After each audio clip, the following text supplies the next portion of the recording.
Dream on, dream on.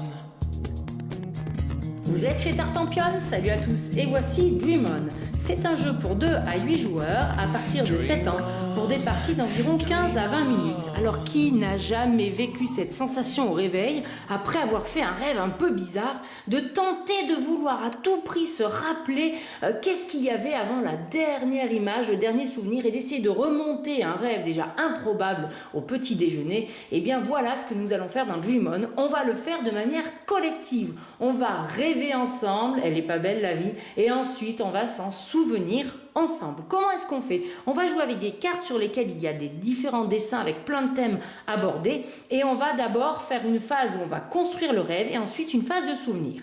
En début de partie, on distribue 3 cartes à chaque joueur et ce n'est pas parce qu'on a affaire à un jeu coopératif qu'il faut montrer les cartes.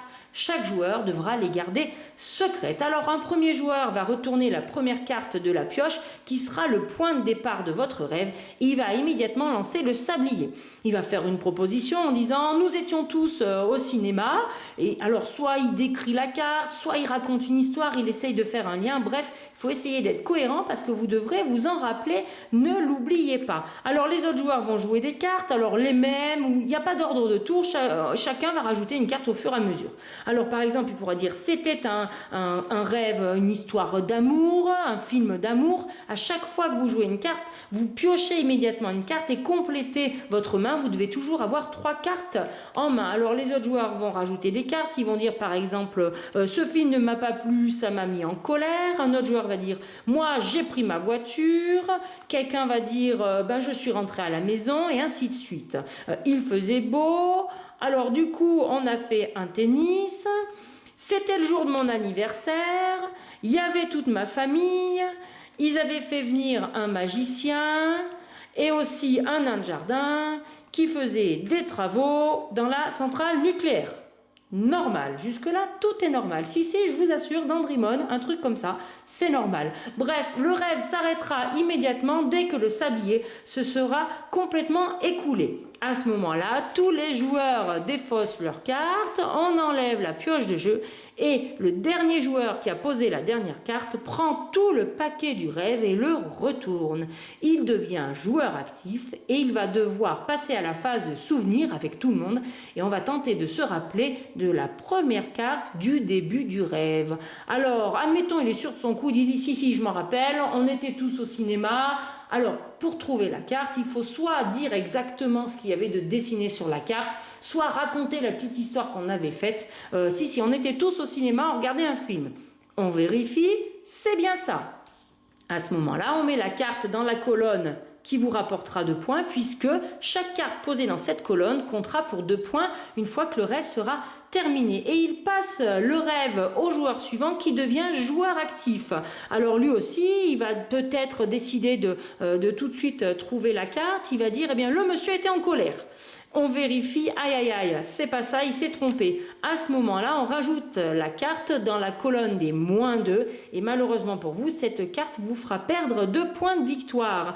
Le joueur actif change, c'est au tour du joueur suivant d'essayer de deviner. Alors à un moment donné, peut-être qu'un joueur, alors lui, se rappellera plus du tout où on en était dans le rêve et il dira, alors là, j'en ai aucune idée. Il peut, s'il veut, faire appel aux autres joueurs. Alors il va leur demander, alors vous, est-ce que vous vous en rappelez? Bien évidemment, les autres joueurs n'auront pas le droit de dire il y avait ça exactement sur la carte, mais ils pourront dire ah ben non, moi je sais pas du tout, ou alors moi si j'en suis sûr. On a le droit de rien mimer, on a le droit de rien décrire. La seule chose qu'on peut préciser, c'est ah mais je m'en rappelle, c'est moi qui ai posé la carte, ou c'était toi, ou c'était lui. Peut-être que ça peut aider. Bref, le joueur actif va décider de faire appel peut-être à un et un seul joueur pour l'aider. Et ce joueur-là va lui dire c'était le monsieur en colère. Bravo, bien joué. S'il s'était trompé, la carte allait en -2 comme le reste du temps. Mais comme il ne s'est pas trompé, ça ne va pas en +2, ça va en +1 seulement parce que c'est les autres joueurs qui vous ont aidé. Alors vous allez comme ça, petit à petit, peut-être vous rappeler en vous souhaitant que vous ayez la meilleure mémoire possible des cartes et tout votre rêve va se répartir dans les différentes colonnes de score et une fois que toutes les cartes sont distribuées, on compte les points. points. 2 points par carte dans cette colonne, 1 point par carte dans cette colonne et on enlève 2 points par carte dans cette colonne. Vous allez arriver à un total qui, selon la règle du jeu, vous dira si vous avez fait un joli rêve ou pas. 15 points ou moins. Dès votre réveil, les images de votre rêve s'estompent rapidement. Au cœur d'un brouillard mental, vous passerez la journée à ruminer. Bon, après un truc pareil, faut recommencer à jouer, c'est obligé. Ou alors là, 61 points ou plus. Ah, quel rêve incroyable! Waouh! C'est le rêve parfait, celui que tout le monde voudrait faire, qui transforme les destinées et qui a le pouvoir de changer le monde. Vous devriez en être fier. Alors là, c'est le score ultime, mais vous pouvez quand même décider de rejouer. C'est ce qu'il y a de bien dans le jeu, c'est qu'on s'amuse à se raconter des rêves et à se tester, voir si on se rappelle bien des choses les plus improbables possibles. Et puis, c'est quand même génial, parce que c'est un jeu coopératif et en plus, personne ne peut perdre. Vous aurez forcément un score à la fin. Donc, il faut vraiment l'essayer. En tout cas, moi, je vous le recommande, chers amis. Et surtout, je vous dis, rêvez bien.